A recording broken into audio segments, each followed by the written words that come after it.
ಮಲೆನಾಡಿನಲ್ಲಿ ಮುಂದುವರಿದ ಕಾಡಾನೆಗಳ ಹಾವಳಿ. ಇನ್ನು ಕಾಡಾನೆಯ ಹಾವಳಿಗೆ ಅಲ್ಲಿನ ಸ್ಥಳೀಯರು ಬೇಸತ್ತಿದ್ದಾರೆ. ಆನೆ ಹಿಂಡನ್ನ ಕಂಡು ಅಲ್ಲಿ ಎಲ್ಲರೂ ಕೂಡ ಬೆಚ್ಚು ಬಿದ್ದಿದ್ದಾರೆ.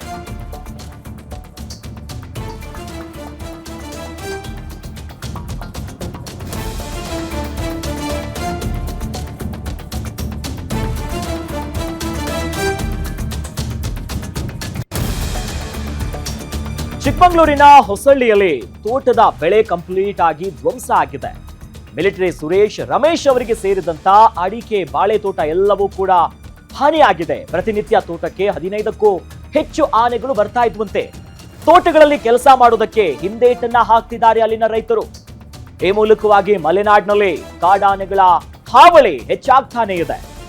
ಕಾಡಾನೆಯ ಹಾವಳಿಗೆ ಅಲ್ಲಿನ ರೈತರು ಸ್ಥಳೀಯರೆಲ್ಲರೂ ಕೂಡ ಬೇಸತ್ತಿದ್ದಾರೆ. ಯಾಕಂದ್ರೆ ಆನೆ ಅಲ್ಲಿನ ಅಡಿಕೆ ತೋಟ, ಬಾಳೆ ತೋಟ, ಕಾಫಿ ತೋಟಗಳ ಮೇಲೆ ನಿತ್ಯವೂ ಕೂಡ ಓಡಾಡೋದ್ರಿಂದ ಅಲ್ಲಿನ ಬೆಳೆಗಳು ಕೂಡ ಹಾನಿಯಾಗ್ತಿದೆ, ನಮಗೆ ಸಮಸ್ಯೆ ಆಗ್ತಿದೆ. ಯಾಕಂದ್ರೆ ಒಂದು ಕಡೆ ಮಳೆ ಚೆನ್ನಾಗಿದೆ, ಕೃಷಿಯ ಸಂದರ್ಭ, ಹೆಚ್ಚು ಚಟುವಟಿಕೆಗಳಾಗ್ತಾ ಇರುತ್ತೆ. ಬಟ್ ಈಗ ಅಲ್ಲಿನ ರೈತರು, ಸ್ಥಳೀಯರು, ಕೆಲಸದವ್ರು ಯಾರು ಕೂಡ ತೋಟಕ್ಕೆ ಹೋಗೋದಕ್ಕೆ ಭಯ ಪಡ್ತಿದ್ದಾರೆ. ಯಾಕಂದ್ರೆ ದೃಶ್ಯದಲ್ಲಿ ನೋಡ್ತಾ ಇದೀವಲ್ಲ, ನೋಡಿ ಯಾವ ರೀತಿಯಾಗಿ ಹಿಂಡಿಂಡಾಗಿ ಆನೆಗಳು ಬಂದಿವೆ. ಹೀಗಾಗಿ ಅಲ್ಲಿ ಕೆಲಸ ಮಾಡೋದಕ್ಕೂ ಕೂಡ ಅಲ್ಲಿನ ರೈತರು ಭಯ ಬೀಳ್ತಿದ್ದಾರೆ. ಯಾಕಂದ್ರೆ ಆನೆ ಎಲ್ಲಾದ್ರೂ ಅಟ್ಯಾಕ್ ಮಾಡುತ್ತಾ ಬಿಡುತ್ತಾ ಭಯ. ಯಾಕಂದ್ರೆ ಸುಮ್ಮನೆ ಬಿಡೋದಿಲ್ಲ. ಯಾಕಂದ್ರೆ ಮನುಷ್ಯರ ಮೇಲೆ ದಾಳಿಕಿನ್ನ ಹೆಚ್ಚಾಗಿ ಅಲ್ಲಿ ಬೆಳೆಗಳಿದೆ. ಬಾಳೆ ಇರ್ಬೋದು, ಬೇರೆ ಬೇರೆ ಹಸಿರುಮಯವಾಗಿದೆ.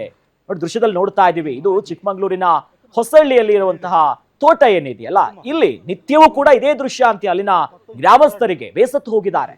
ಹೀಗಾಗಿ ಅರಣ್ಯ ಅಧಿಕಾರಿಗಳು ಮುಂದೆ ಯಾವ ಕ್ರಮ ತೆಗೆದುಕೊಳ್ತಾರೆ? ಯಾಕಂದ್ರೆ ಒಂದೆರಡಿಲ್ಲ, ಇಡೀ ಆನೆಯ ಗುಂಪಿದೆ. ಹಿಂಡು ಹಿಂಡಾಗಿ ಮರಿ ಆನೆಗಳು ಎಲ್ಲವೂ ಕೂಡ ದೊಡ್ಡರಿಂದ ಹಿಡಿದು ಚಿಕ್ಕ ಆನೆ ಮರಿಗಳು ಕೂಡ ಅಲ್ಲಿದ್ದಾವೆ. ಯಾವಾಗ ಈ ಆನೆಗಳು ಹಿಂಡಿಂಡಾಗಿ ನುಗ್ಗುತ್ತಲ್ಲ, ಅಲ್ಲಿದ್ದ ಏನು ರೈತರು ಬೆಳೆದಿರ್ತಾರೆ ಬೆಳೆ ಎಲ್ಲವೂ ಕೂಡ ನಾಶ ಆಗುತ್ತೆ.